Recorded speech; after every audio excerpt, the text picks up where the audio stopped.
queridos hijos en el Señor, pueden sentarse. Esta tarde, la cumbre del Calvario se ha convertido en el lugar de las mayores contradicciones. Por un lado, todo lo que están padeciendo los dos gran protagonistas del momento, Jesús el Hijo de Dios hecho hombre, su Madre Divina María Santísima con él. Y por el otro lado, una humanidad convertida en fiera, afinando todos los sentimientos posibles para volcarlos dentro del odio, y de una manera especialísima en busca de un mayor sufrimiento del Hijo de Dios. Vamos entonces, mis queridos hijos, a meditar esta noche, aunque sea rápidamente, en el gran misterio que estamos conmemorando aquí.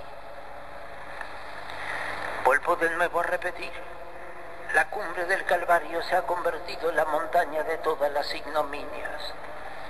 Si nosotros fuéramos analizando paso por paso todo lo que ocurre con Jesucristo, sobre todo desde anoche el Jueves Santo, realmente nos sentiríamos oprimidos por una terrible realidad: el hombre prácticamente convertido en fiera, y volcando todo su odio y todo lo que tiene de nefasto sobre una inocente criatura, a cual la llamamos con el nombre de Jesús, y que ha venido para salvar al mundo, para redimir al mundo, para transformar el mundo. Y al mismo tiempo con él, la figura maravillosa de esta frágil mujer, aparentemente frágil, pero de una fortaleza extraordinaria, que se abre de par en par su corazón al dolor, lo soporta con grandeza de alma, lo va incorporando cada vez más en su vida y va haciendo de estas horas de dolor y de sufrimiento el comienzo de su redención junto a Cristo y de su gracia. Hace muchos años, esta mujer recibió una embajada que venía de parte de Dios. Dios Padre pedía su consentimiento para que esta mujer se convirtiera en corredentora de toda la humanidad. El ángel le trae la propuesta de parte de Dios, y dueña de sí misma, con una grandeza incomparable, y al mismo tiempo acostumbrada a entregarse en las manos de Dios, esta mujer pronuncia aquellas palabras: he aquí la esclava del Señor, hágase en mí según tu palabra.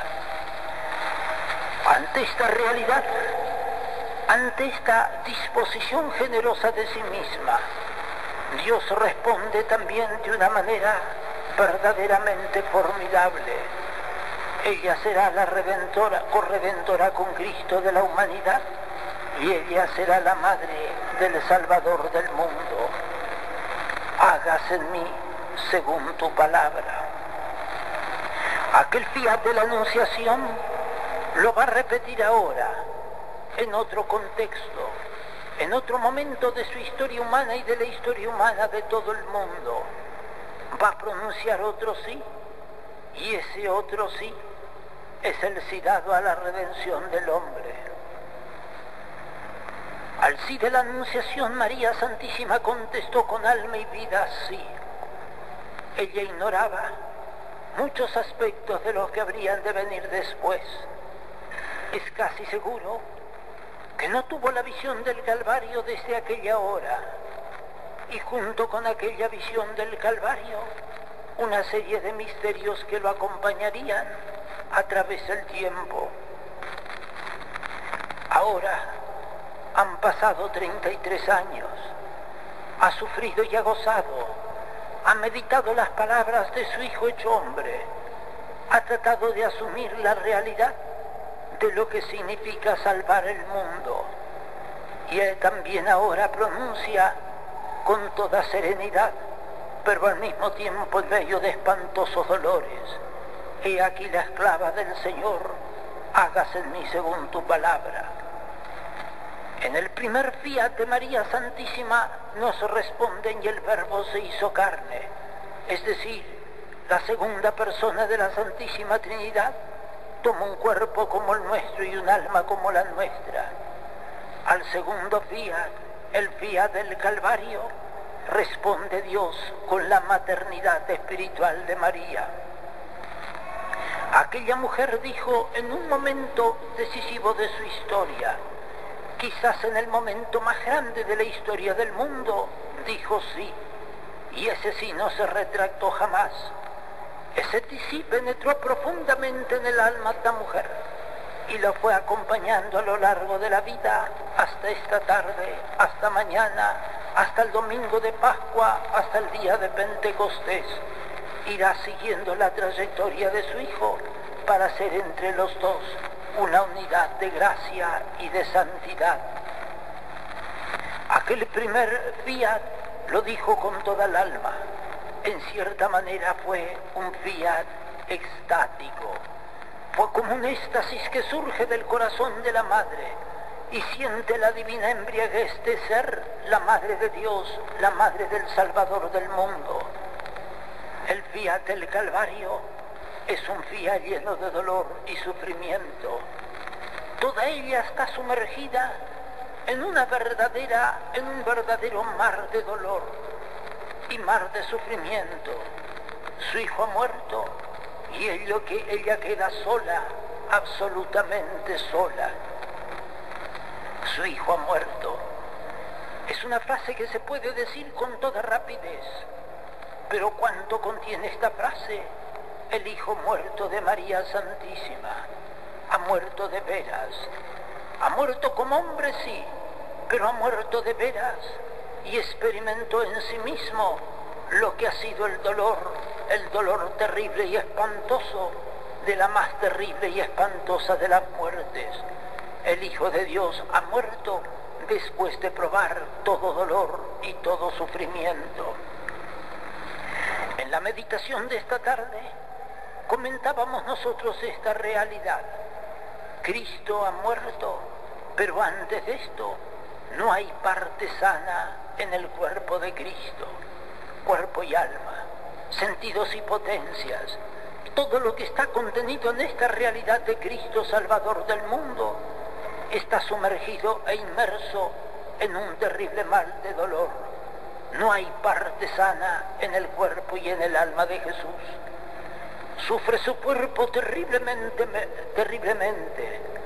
cuerpo sensible, afinado, puro, santo, cuerpo que no ha conocido la realidad nefasta del pecado, que no se ha, en cierta manera, oxidado con la realidad de la culpa. Cuerpo maravillosamente libre porque está anclado en Dios, porque es santo y porque está viviendo en cierto modo la misma santidad de Dios. En su cuerpo no hay parte sana. Desde la coronilla de la cabeza hasta las plantas del pie o de los pies, todo Cristo está sumergido en un mar de dolor y de sufrimiento. No preguntemos dónde ni cómo sufre.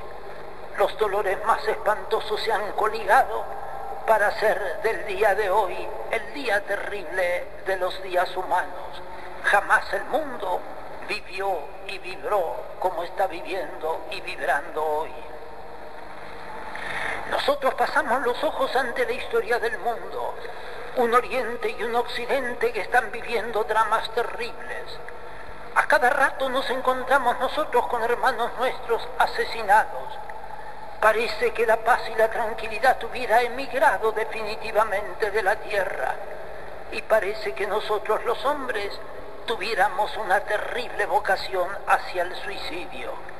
El hombre quiere matarse, el hombre quiere morir, el hombre siente el cansancio y el tedio de la vida. Y ciertamente cree encontrar en alguno de estos aspectos misteriosos de la vida humana su libertad interior. Pero si no hay parte sana en el cuerpo de Cristo, tampoco hay parte sana en el alma de Cristo. El alma de Cristo, hechura de Dios, toda pura y toda santa, no ha conocido el pecado ni lo va a conocer. Por otra parte, con una profundidad extraordinaria, abarca la realidad humana en cuanto es posible al hombre. Si su cuerpo no tiene parte sana, no hay partícula de su corazón que esté sano. Todo está herido, como resquebrajado, como molido. No cabe ya más nada en el campo del dolor. Todo está dicho y todo se está realizando. Y esto lo va padeciendo Jesucristo con una extraordinaria serenidad, pero en medio de espantosos dolores y sufrimientos. Cuando yo medito la pasión de Cristo, en estos días sobre todo de Semana Santa, cada vez me siento más deslumbrado por la victoria estupenda de Jesucristo sobre esta pobre naturaleza pecadora.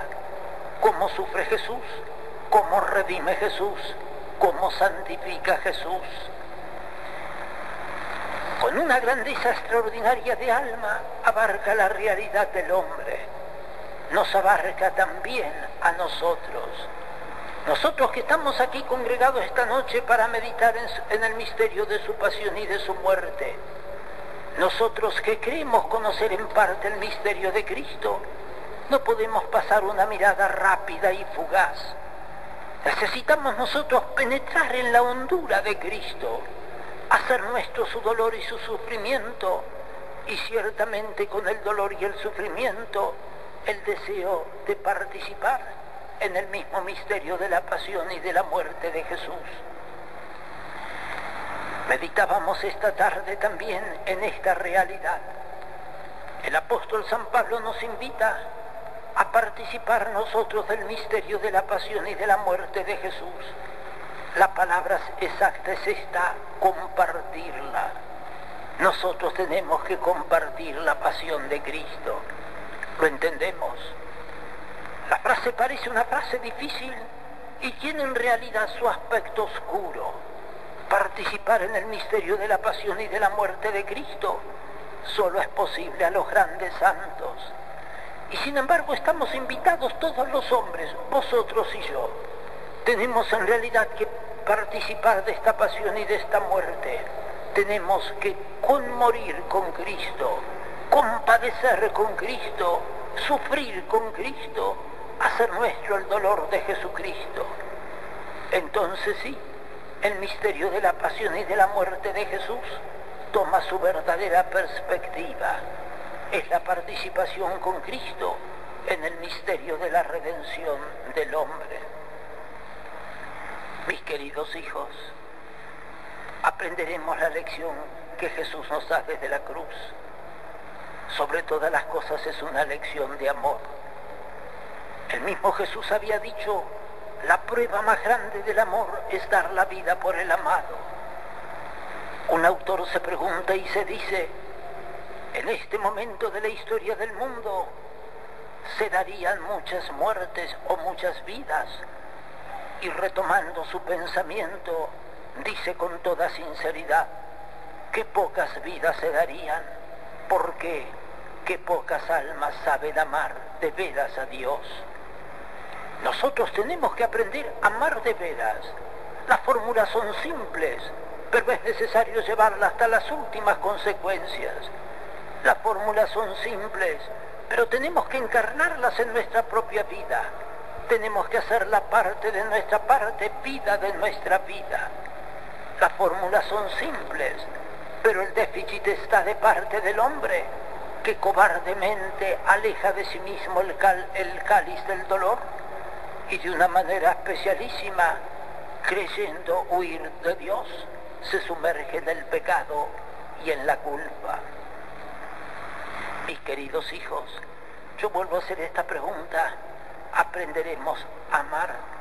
¿Aprenderemos a morir? ¿Aprenderemos a sufrir? Son preguntas que necesariamente tenemos que hacerla a lo largo de la vida. Y pobre del hombre o de la mujer que banalmente soslaya esta realidad, margina de sí mismo y de su propia vida la realidad del dolor, del sufrimiento, de la entrega total a Dios.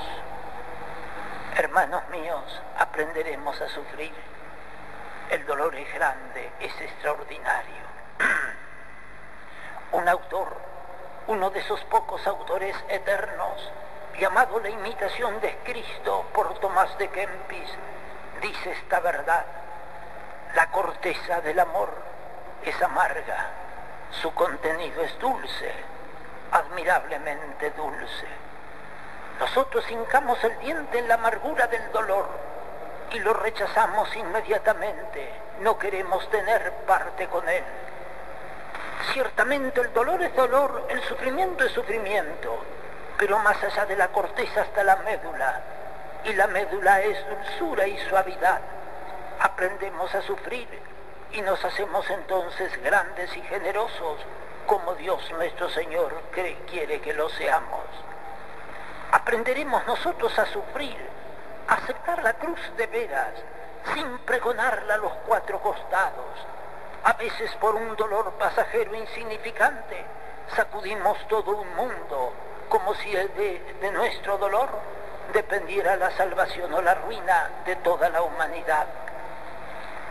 ¿Cuánto quiere decir la palabra aceptación? ¿Cuánto quiere decir en el fondo del corazón y del alma esta palabra aceptación? Yo tengo que aceptar el dolor, y el dolor no se acepta con palabras almibaradas o dulces. El dolor se acepta después de contemplar la cruz, después de ver todo lo que significa la cruz para el cristiano, después de descubrir en el misterio de la cruz el misterio de la propia salvación y redención. Entonces se acepta el dolor. Como aquellos místicos que decían: ven, hermana muerte, nosotros podríamos decir: ven, hermano dolor, porque quiero sufrir y quiero padecer para hacerme más semejante a mi Señor Jesucristo.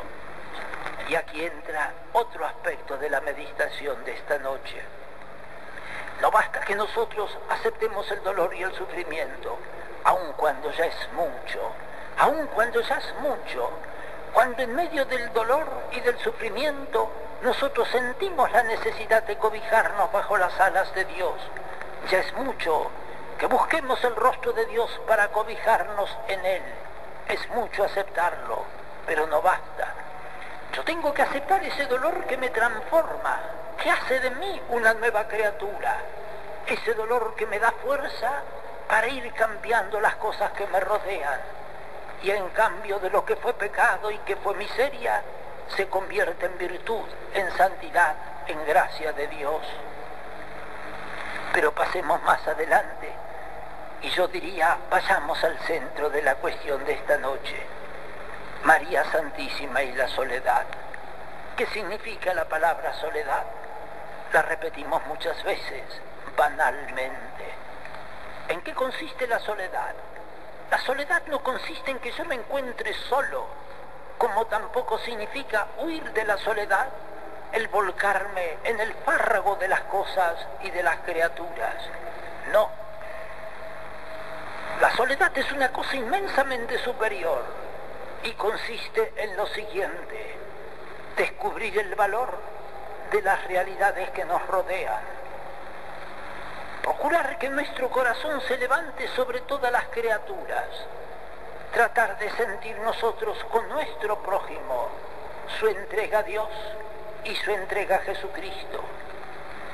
Cuando nosotros vamos descubriendo poco a poco el misterio de Dios, nos damos cuenta de lo siguiente: los hombres sobran porque está presente Dios. Y quiero repetir esta palabra porque para mí tiene un valor extraordinario. Cuando hemos descubierto el rostro de Dios, cuando hemos sentido a Dios en medio de nuestra vida, entonces, ¿qué es lo que pasa? Los hombres todos, las criaturas todas, bastan y sobran para el corazón humano. Y yo diría más, estorban. A medida que un alma se va afinando dentro de sí misma, a medida que se va dilatando y se va transformando y trata de vivir una verdadera vida de santidad y de amor, todas las cosas que no sean Dios sobran, están en cierta manera de más.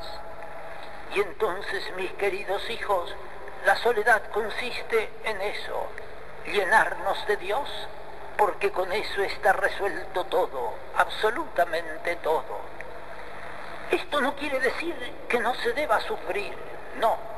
El dolor es compañero de ruta hasta la eternidad. El dolor es compañero de ruta hasta la eternidad, no podemos negarlo. Pero ¿cómo cambia el dolor por dentro y por fuera? Cuando nosotros lo aceptamos por amor y cuando queremos que este dolor se encarne en nuestra propia vida y haga de nosotros nuevas criaturas. Indudablemente que cuando se lo ama a Dios, los hombres sobran. Acordaos de aquellos versos formidables de Santa Teresa de Jesús. Nada te turbe, nada te espante. Quien a Dios tiene, nada le falta, solo Dios basta. Todas las cosas de este mundo sobran cuando se tiene dentro el carbón que quema, y ese carbón que quema se llama Dios. Cuando Dios quema por dentro, cuando penetra en lo más profundo de nuestro ser y hace de nosotros nuevas criaturas, indudablemente la compañía del hombre está de más, sobra. Pero ahora pasamos más de cerca a María Santísima. ¿Qué es lo que ocurre? Indudablemente lo que señalamos de Jesús, volvemos a decirlo ahora, una finura espiritual extraordinaria. ¿Quién pudo tener esa finura espiritual como la ha tenido María Santísima? Nadie, absolutamente nadie después de Cristo. Y bien, llena de dones celestiales, sobre todo llena de Dios porque está llena de santidad. El Señor es contigo. Sintiendo dentro de su corazón toda esta realidad divina y humana al mismo tiempo, esta mujer se siente terriblemente sola. Está como embebida en un misterio que la tiene inmóvil, absolutamente quieta, como si fuera una estatua, como si fuera una esfinge. Lagrimea de vez en cuando, suspira profundamente, eleva su corazón hacia el cielo, contempla con sus ojos llenos de dolor y de lágrimas algo misterioso en el ambiente. Y esta mujer, en medio de su dolor, no se cansa de repetir desde el más profundo del alma: Señor, hágase tu voluntad. Aquel fiat de Nazaret, el fiat de esta tarde en el Calvario, el fiat de esta noche en su terrible soledad, de madre de los hombres y de madre sobre todo de Cristo. ¿Y qué pasa en esta soledad? Se siente absolutamente sola. ¿Quién la puede conformar? Mis queridos hijos, nosotros los sacerdotes tenemos como un carisma para consolar al triste, como un carisma para secar las lágrimas del rostro de nuestros hermanos, para elevar su espíritu, para hacerlos concentrar en la realidad divina. Tenemos nosotros, por gracia de Dios, ese carisma y ciertamente sentimos su maravillosa eficacia. Pero ¿quién la puede consolar? A María Santísima. Cuando yo me acerco al lecho de un enfermo, varón o mujer, sobre todo si está próximo a la muerte, yo podré decirle muchísimas cosas. El enfermo podrá agradecerlo, se sentirá fortalecido por mi palabra, pero a pesar de todo, habrá una distancia casi infinita entre el enfermo que sufre y yo que le hablo. Lo que ocurre entre María y Jesús es prácticamente todo lo contrario. Ella tiene fe, ella tiene esperanza, ella tiene caridad. En el fondo del alma está vibrando la esperanza de la resurrección y ella siente dentro de sí misma como una voz secreta que le dice: el domingo tu hijo resucitará. Y lo siente, lo lleva dentro, lo posee dentro de sí misma. Quiere que este hijo suyo lo acompañe. Está muerto, Pero sin embargo, para ella la muerte de Jesucristo tiene características especiales. Es la muerte del justo que en un momento u otro va a estallar en la explosión viva de la redención del hombre, de la redención humana. Acompañar a María Santísima. A las mujeres le cuesta quizá menos que a los varones este intercambio de sentimientos en la hora de dolor, de sufrimientos.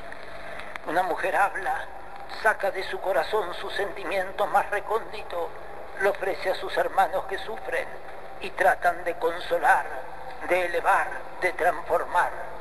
Bendito sea Dios, que a pesar de todas las miserias humanas siembra de realidades divinas esta pobre historia del mundo.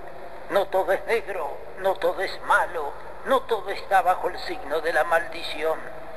Hay muchas cosas que viven y que vibran, y que si ciertamente nos empeñáramos en serio en hacerlas vibrar, sacaríamos melodías estupendas de este contacto con nuestros hermanos los hombres. Y bien, mis queridos hijos, ¿quién la puede consolar a María Santísima? Yo a veces, y hoy, esta tarde, me hacía yo este problema, o me creaba a mí mismo esta pregunta. Si yo esta noche al entrar en la catedral me encontrara solas con María Santísima que está lagrimeando, ¿qué le digo? ¿Qué le digo? No puedo decir ninguna palabra. Lo que puede ocurrir es llorar. Si la presencia del Papa a mí me ha hecho llorar en Roma, ¿qué será encontrarse con el alma de la Madre, con María Santísima que me dice, aquí estoy? Me tiende su mano, me tiende su brazo, me invita a que yo bese su rostro, a que yo le agradezca el don de sí misma. Pero me pregunto, ¿lo haría?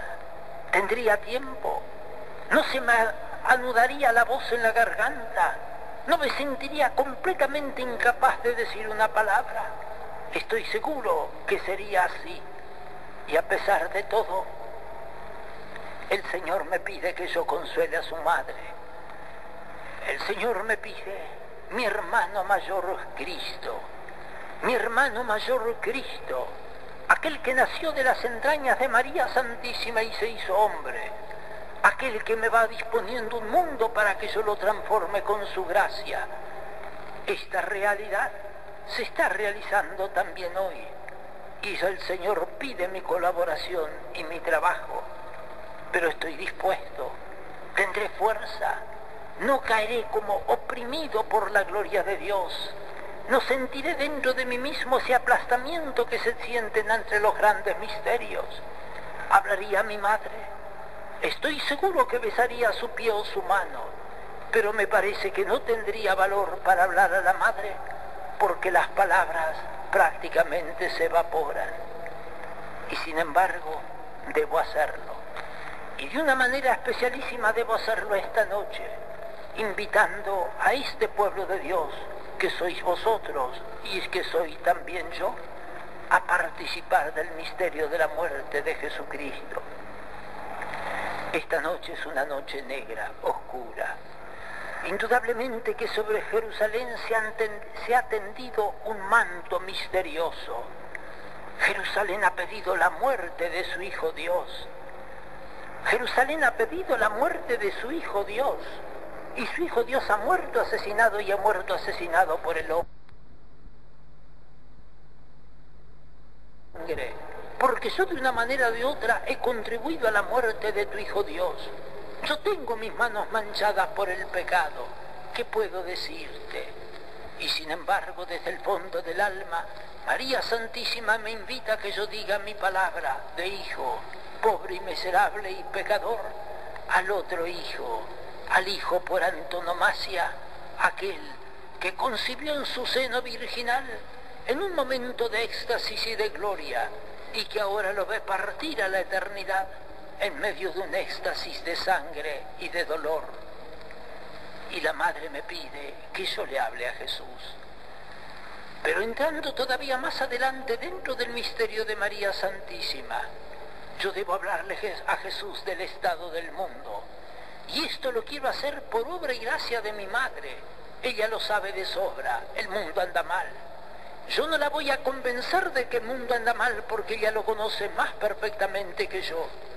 El mundo anda mal porque los hombres estamos en pecado, porque los hombres nos hemos alejado de Dios, porque no tratamos de vivirlo a Dios con la intensidad con que lo debiéramos vivir, porque hemos hecho una alianza maldita entre el pecado y el hombre. Todo lo que tocamos respira pecado. Hablé hace un instante de la experiencia del sacerdote que consuela al enfermo en la hora de la muerte. Yo tendría que deciros ahora que más importante, más grave que todo esto, es el estado del hombre que vive bajo el yugo del pecado. El Señor dice que aquel que vive en el pecado es un esclavo. La humanidad está poblada por esclavos porque domina del polo norte al polo sur. La humanidad está dominada por el pecado y entonces es natural que sufra y que padezca, que se contradiga, que quiera redimirse pero luego quiere hundirse a todas costas, quiere ser de Dios y ser al mismo tiempo del demonio.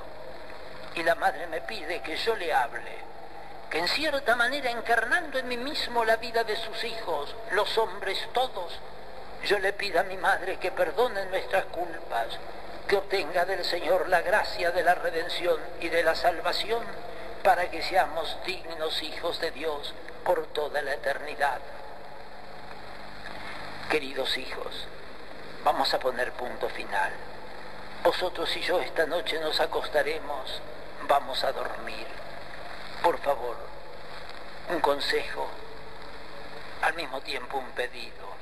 Hablad con el Señor. Hablad con el Señor, sobre todo a vosotros, hermanos varones. A vosotros, hermanos varones, lo pido de una manera especial. Hablad con el Señor. Pero para hablar con el Señor, hablad primero con la madre. Contadle a la madre vuestra historia. Ella no se escandaliza de los pecados de los hombres porque conoce de sobre las miserias humanas. Pero habladle a la madre. Decidle que en realidad vosotros venís en nombre de todo el pueblo argentino, en primer lugar, y de todo el mundo después. Queremos un mundo con Dios. Indudablemente, yo lo he dicho ayer, lo repito hoy, lo diré mañana. Algo grande está sucediendo en Paraná. Hay algo nuevo que se sacude en las palabras, en los gestos, en el tono de la voz. Hay algo grande que está surgiendo en esta ciudad que quiere ser de Cristo, aun cuando de vez en cuando le vuelva las espaldas y busca otra cosa que no sea Dios. Hermanos varones, hablad con el Señor esta noche. Si alguno de vosotros no tiene valor para hablar, es un cobarde. Y no podemos, blasonamos de todo lo que significa la palabra varón, y sin embargo, cuando se trata de la lucha contra el pecado, somos terriblemente flojos y débiles. Nos entregamos a la culpa. Esta noche, pensad un poco, habladle a Jesús y decidle con toda el alma, con toda sinceridad, que queréis colaborar con el Señor para hacer un mundo nuevo, un mundo con Dios. Que así sea. Que la bendición de Dios Padre, de Dios Hijo, de Dios Espíritu Santo, descienda sobre vosotros y permanezca para siempre. Hermanos, podéis ir en paz.